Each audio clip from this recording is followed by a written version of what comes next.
We're outside the Clarity Theater where this man, Todd Papy, just demonstrated God of War 3. You were the one who actually played through the demo. You're the design director. Right. So what does the design director do? How does that differ from, say, art direction? My job is basically moment to moment. What's the player doing moment to moment? So running through the level, combat, puzzles, that kind of stuff, pacing, everything.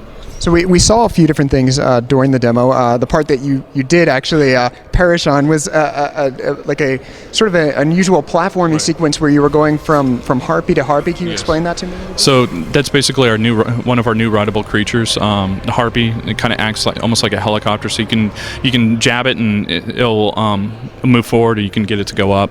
And then basically we're just going to create nav challenges around that. So large expanses that you have to get across, and just a new way to mix combat and navigation together.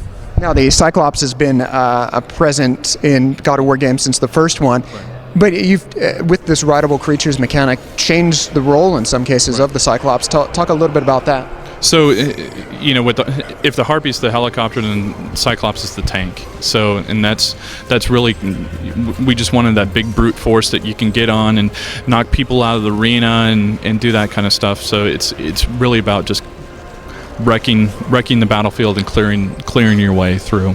Any other game mechanics that are new to the series that this introduces? Well, the rideable creatures kind of stem from the Titans, so the Titans are really kind of the bread and butter of God of War 3.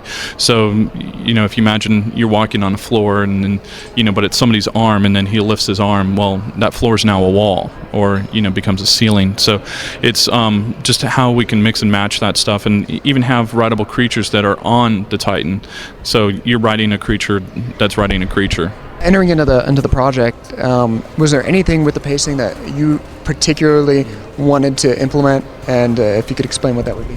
God of War 1 and 2 did an excellent job on that. So, we don't want to basically go in a completely different direction, trying to make sure that something new is around every corner, so the player won't ever want to put the controller down. That's our goal is. Player never wants to put it down. Even when they die, it's just like, okay, I'm almost there, and we want to make sure that frustration level is just there. So when the player passes it, they've got that reward and that sense of accomplishment. Is that something with the checkpoint system that you're able to reduce frustration, or is there what kind of things do you do to make that happen? Well, the way that we usually judge frustration is through playtests. And we playtest that in design state. So very, very early on, see if players understand it, and then we do multiple playtests after the art gets in. Do they understand where they're going? Is the path clear?